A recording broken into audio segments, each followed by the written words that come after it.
Welcome back, guys. We just covered everything we could from E3. Still plenty more to talk about yesterday. We even skipped all of Nintendo. So if you're a Nintendo fan, Square Enix as well. And Square Enix, we'll fill you in on everything you might have missed. Ben, real quick before we jump into Advanced Warfare Rostermania. My brain is somewhere else. Things you're most excited about after looking at everything from E3 today. Excited for the Hitman game. Need for Speed as well. Obviously, Black Ops 3. Okay. That looks like it could be a really, really good game. Maybe a little bit back towards old school. For Honor. That game. For Honor. Dude, yes. That looks so good, man. That's like one of the most unexpected things. That's what I love about E3. Because you kind of have those titles that you're like, oh yeah, you know, like new Madden's coming out. You have those like go-to titles which you're going to play. But then all of a sudden a curveball gets thrown at you. You're like, ooh, yeah, I could play that. If you guys missed it, For Honor, 2 words, get online. For Honor. Look up the YouTube video there. One of the coolest things we saw all day. Battlefront looked awesome. Star Wars looks incredible. It looks great. As expected. Lots of Ghost Recon titles coming out from Ubisoft. I actually was pretty excited to see what's going to happen there. Is Rainbow Six going to be the big winner? Is it Ghost Recon? Is it the District? Is the District ever coming out? When is it coming out? Still looks gorgeous. Black Ops 3 had me most pumped. Really? Because I'm dealing with COD on a daily basis. I don't know. It had me excited, but I feel like it's a blend of so many doing this things. Black Ops 2 throwback tournament. I'm ready. All right, it will be the best game in COD history. That's right, I'm gonna say it. If the streaks are bounced, the time to kill is increased, and we see good game mode. We already know Hardpoint's back, and according to Jack, who watched pretty much it all day, the rotations are back to how they used to be. So already it's like it's winning in that one game mode. It's just now are the maps gonna be good? Because that's what it's all about. If the maps are good, in Vonderhaar I trust. In Von we trust. But well, we will see. We will see. We're gonna be good, little one. Don't worry. Specialist, man. Okay. It's like it's Destiny Supers is what it is. Looking at all of Sony's titles, Last Guardian, not for us. No, Uncharted. It's for everyone on my Twitter timeline. They were like, roasting me for not liking The Last Guardian. Horizon, probably not gonna play it. Skip it. It was really just Uncharted. Yeah, Uncharted. I'll definitely play the throwback, the Nathan really Drake cool. collection that comes out October, and then of course the new title in 2016. Everything 2016. 2016 for everything in PlayStation's world. But that's why That's kind of weird though. That's why they spend their money on Black Ops this year. I guess. Get the exclusive rights. Makes sense. You got Destiny already. You got Black Ops. What are you really competing with? Halo and Gears of War? Gears of War is not even the real game in 2016. Halo is showing off a really bad MCC release. Who won the war? I'd like to hear you guys tell us in the chat. For now, though, let's switch it up to Rostermania. Just yesterday, Clayster was brought on the show to talk about the release of JCap and replays from Denial. He said he and Attach decided that it was a mutual agreement with the other players that seemed very civil. They were ready to step down, let Clay and Attach shine. Looking back at it, this was a terrible move for Denial. You just let go 2 incredible players, and you no longer have Clayster and Attach. Ben, how did it all go down? I'm still kind of confused because we spoke to Clay yesterday, and he was like, yeah, I'm captain of Denial, going to find 2 wonderful players. It's like, okay, cool. World Championship brand. You got, Denial exosuits in the game. Don't worry about it. Everything's going to be good. And then Clay and Attach left now. They just dipped. They just dipped out. They are now playing under FaZe. We actually have a twit longer from Enable. And this was one of the weird things for me is, I mean, we'll read through it, but he's no longer captain of the team. It's weird. It's weird. Okay, so to keep this as short as possible, it's obvious that the new FaZe roster consists of Zuma, Clayster, Attach, and myself. After having back-to-back second-place finishes, I had no intentions of making a roster change, and neither did Tommy. This is what I found most interesting. We recently found out that Slasher and Hook were scheming. They were considering leaving our team. Once we found out that they weren't 100% committed to staying together, Tommy and I began to have our doubts on staying with the same roster.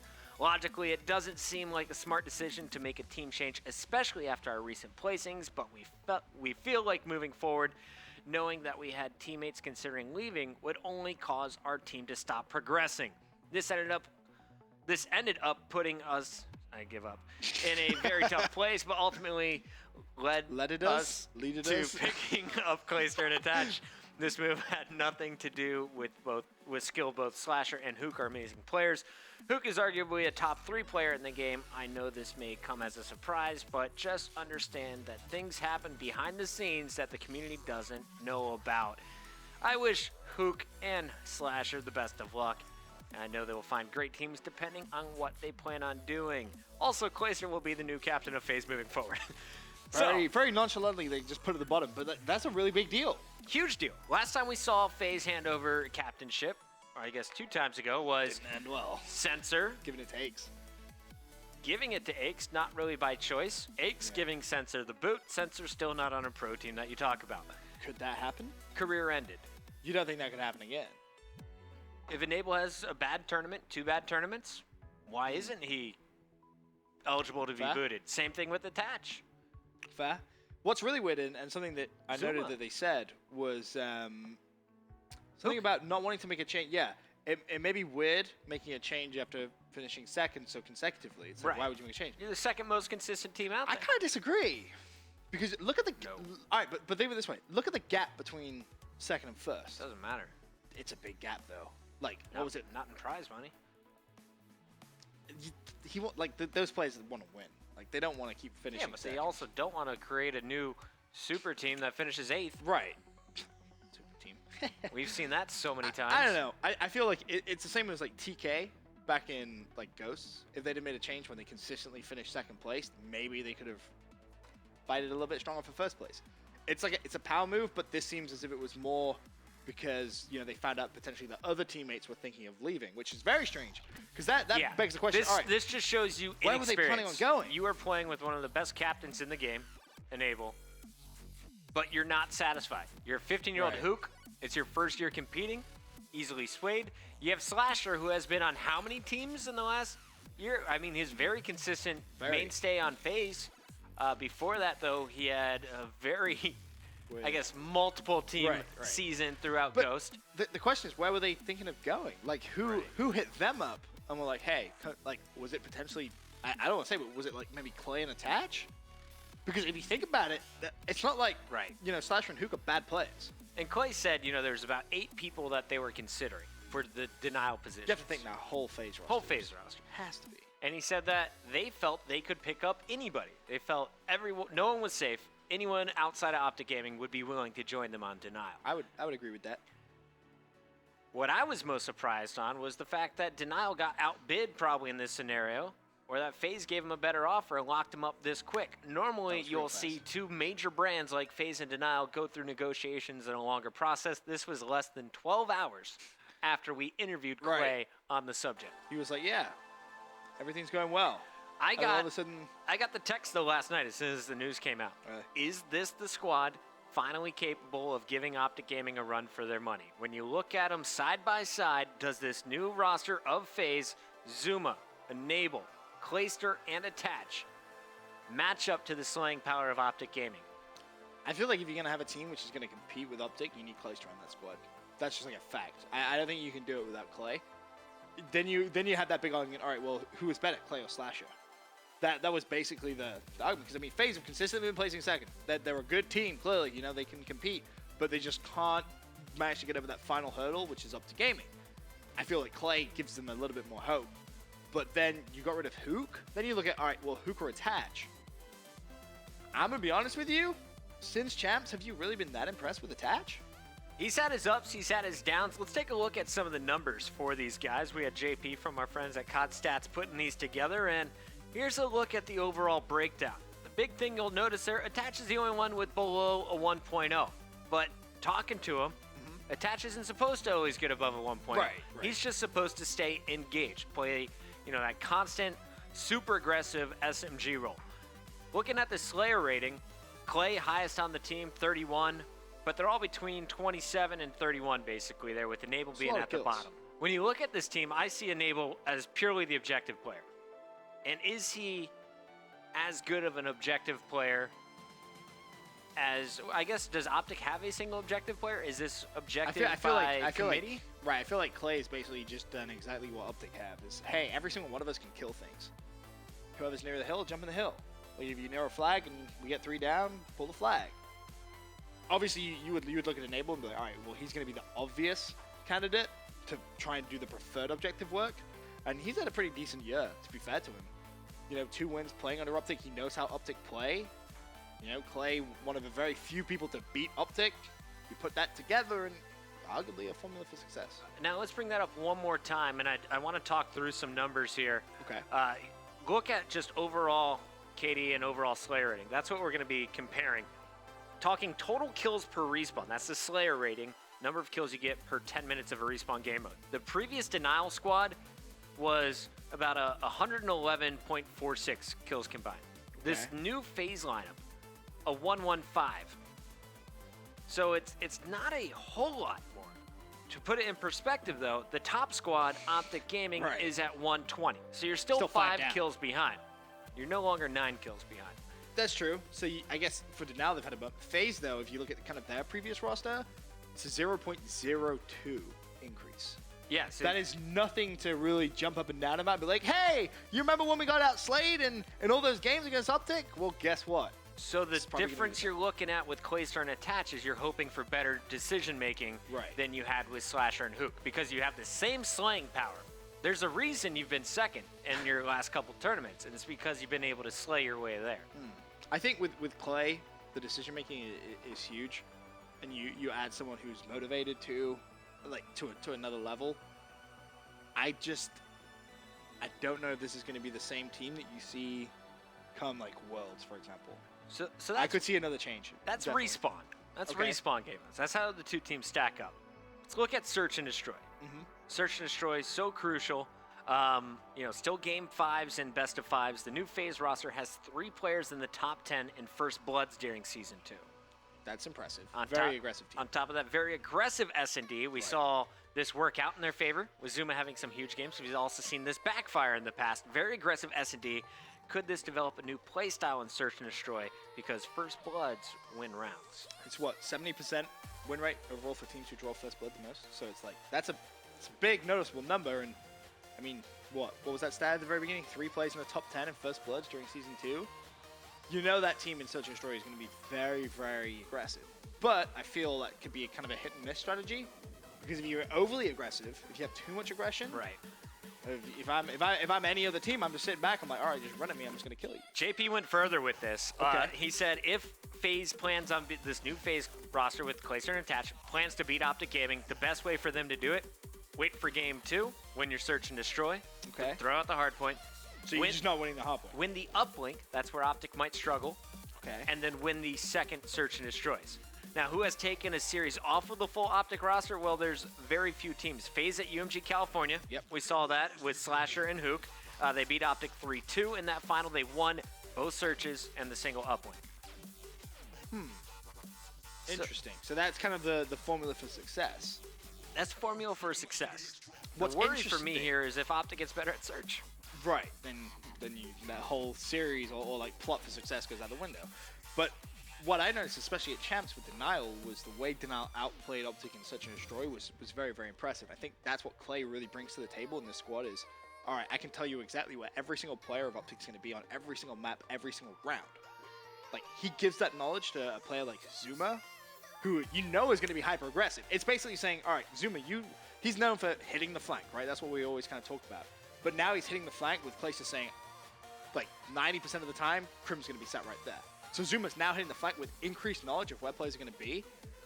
Like that's a good success strategy right there for Search. Enable also had a massive Search and Destroy series against OpTic in that Right. first best of 5. I think he and Zuma, if they can stay consistent, they're going to be in a great place with Attach also kind of being there to be a supporter, Right. but then Clay holding things back down at the back end. I don't know if this FaZe team can beat OpTic Gaming, but if you're talking to Clay and you're talking about all the best options, I can't think of 2 people.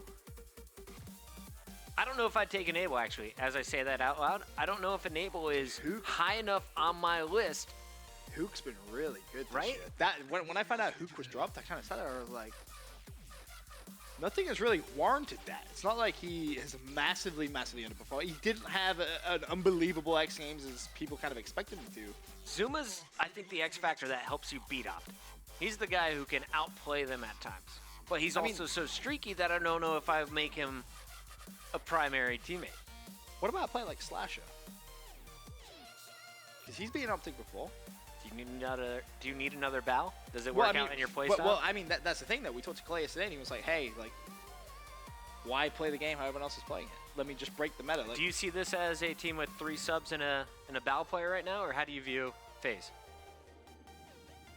Because everyone's capable of running an AR. Right. That's the first thing. Everyone can run an AR. But then you look at Compound, for example. Just been brought in from DLC.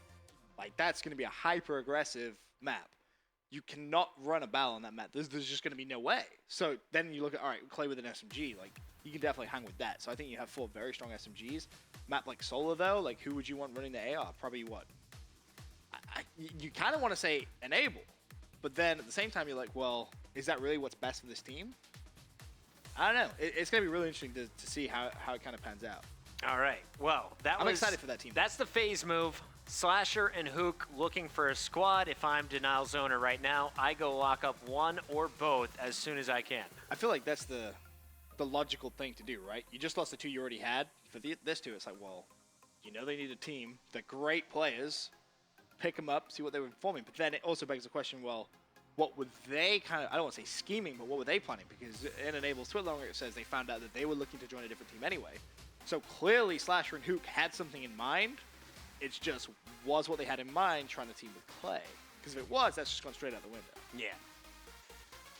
I think your best free agent is off limits now. Clayster, I think, was the #1 player coming into Season 3. Everyone would team with him. Everyone would, because he's just been so good. And consistent. That's the key. He's been so consistent. Like, you look at Slasher had some monstrous games, but wasn't as consistent as Clay in an overall tournament. And that's why I think Clay's value is just so high.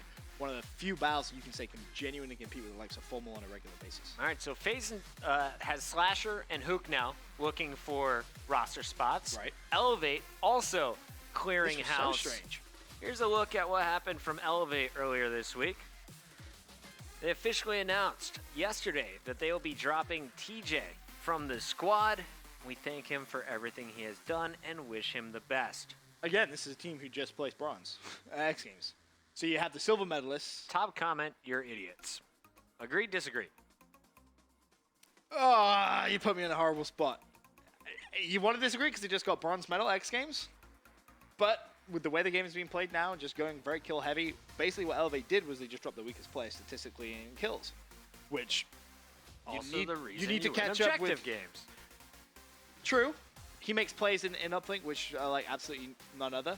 But what's really weird is, you know, you go back to that kind of slaying stat that we talked about before. OpTic Gaming, 120.15 kills per respawn. That's basically the number where everyone is going to try and chase, because with so many respawns, you need to. Up next from Elevate, after TJ was gone, we see that Temp leaves Elevate, free agent for Season 3, he says. Bizarre.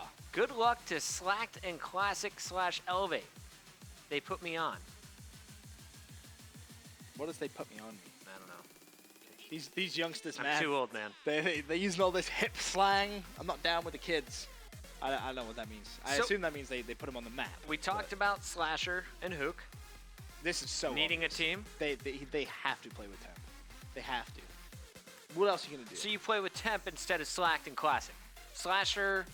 If I'm Slasher and Hook, I pick up Temp like that. I'm already on the phone with him. I'm like, yo, buddy, let's play. Temp, brother. And then if you really wanted to, TJ could fit into that squad, maybe.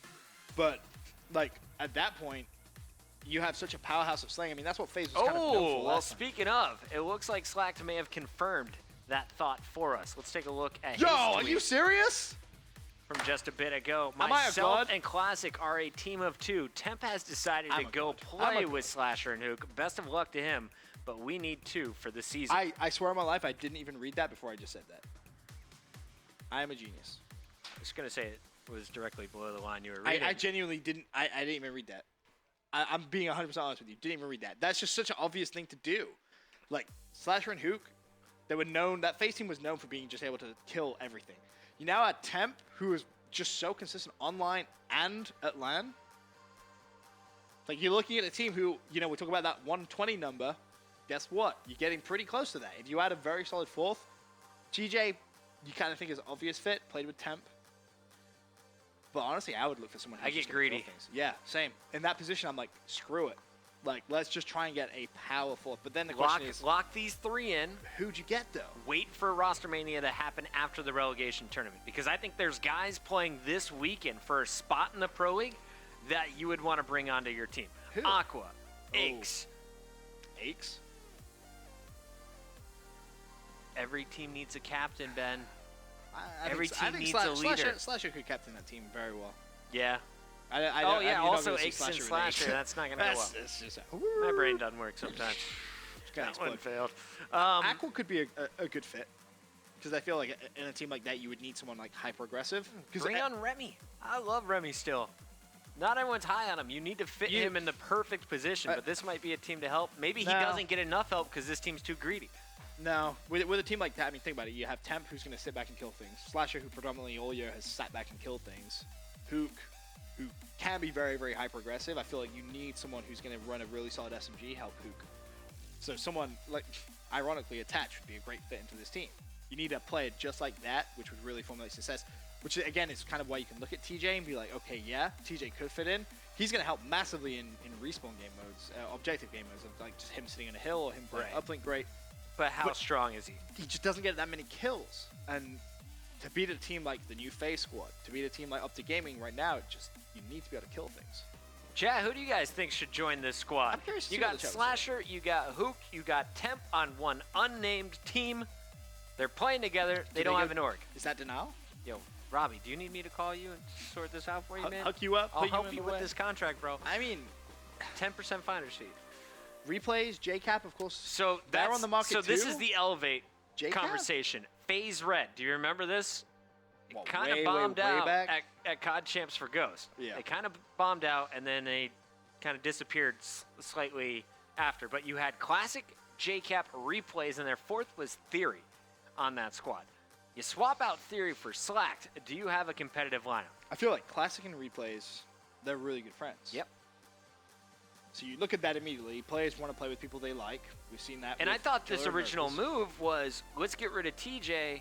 We know Replays is going to get dropped from Denial. Let's upgrade our objective player. But then you all of a sudden you lose Temp, the most consistent player on the team in terms of killing things. You need someone that can slay. Is JCap that guy? No. We've seen great plays from Jacob all year, clutch moments, but the role he could be, we just haven't seen it from him. I think that's a better way of explaining it. All year he's been playing that support role, really Right. to Clay, he's going to be the guy that just does stuff. Cap has the ability to do it. It's just, can he change his role quick enough, going into Season 3 finals and Worlds potentially. Scheming, man. It's weird because I feel, even with that FaZe squad, I don't think that's the end of the FaZe squad. I think there's something else. Because I look at that team and I'm not like, Yeah, I'm sold. you're sold with that team? No. No. Yeah, I'm not, like, I saw Max, he was kind of tweeting, he was like, this FaZe squad is fire. I look at him like, Is it? can you really tell me that this squad now has a significantly better chance of beating OpTic in a double best of 5 final? I think the only thing that makes me think a little bit more is Clay, but that's just because you're looking at MVP of COD Champs, he just played out of his mind, and even recently he's been playing very well. Can they go the distance though? I expect them to be like in that grand final, definitely. Can they take some maps off OG? Maybe. Who's the weakness on FaZe? Call him out. I think it's Enable.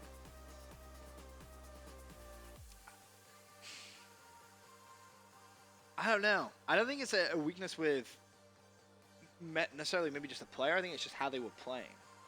So maybe the addition of Clay changes that a little bit. But the two I would look at would be Enable and Attach. They would be the two that I would immediately look at, and that's due to consistency. Yeah, I would, and that's why I throw Enable there. Is He's just not been he that had consistent. huge games against OpTic. He also had games where I was like, dude, are you gonna get to 11 kills before we hit the 5-minute It's mark? like, are you asleep right now? Like, what's going on? Like, I love you to death, but like at times he's been unbelievable, and at other times it's been like, I've seen.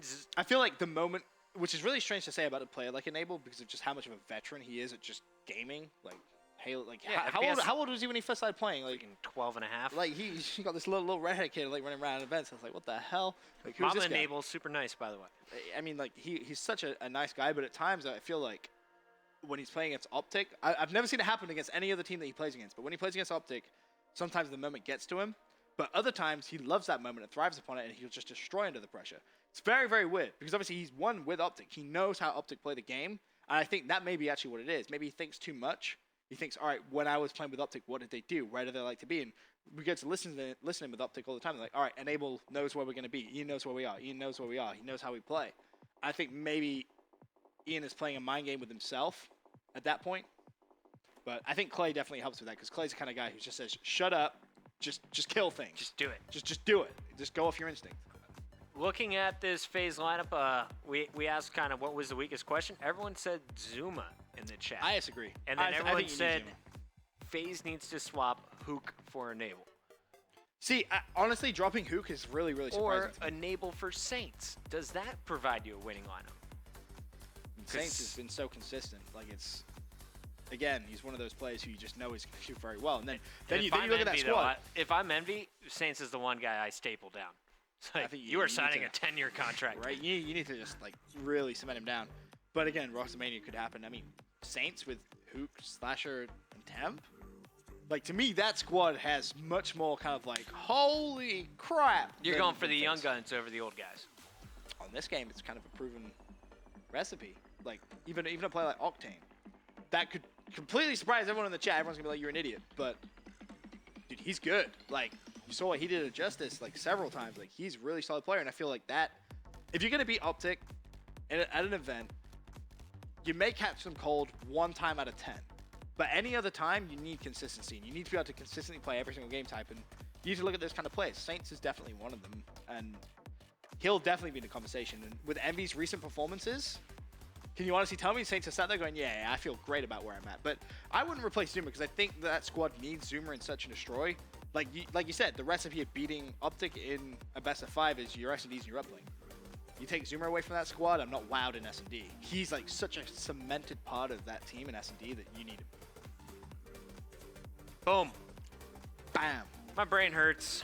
I don't know what's going to happen. It's lots of Call of Duty. There'll be more changes. Honestly, this whole thing of like how you do with these players, yeah, great. But in 2 weeks' time, it's going to be completely different anyway, so it doesn't really make any difference.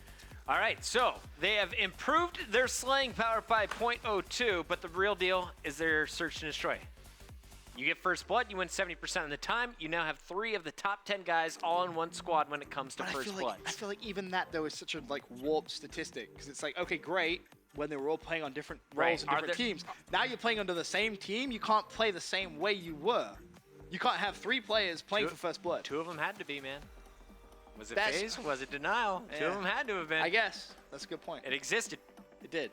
But 3? Can it continue to exist? I don't know about Share the rounds, boys. Guys, thank you so much for watching the ESR today. We've got Matt, we've got Maven live at E3 right now. They're running around bugging people for interviews and playing as many video games as they possibly can. Maven's going to tell us about his favorite story modes that Ben and I will never play, but you might be interested in. So check that out. We'll be live tomorrow, 3 p.m. Also, Bracket Show is going down tomorrow. We got Season 3 relegation on Friday. I'll be breaking it down 5 p.m. Eastern. Come tune in for all my predictions. They're always right. Ben is always wrong. We'll see you next time.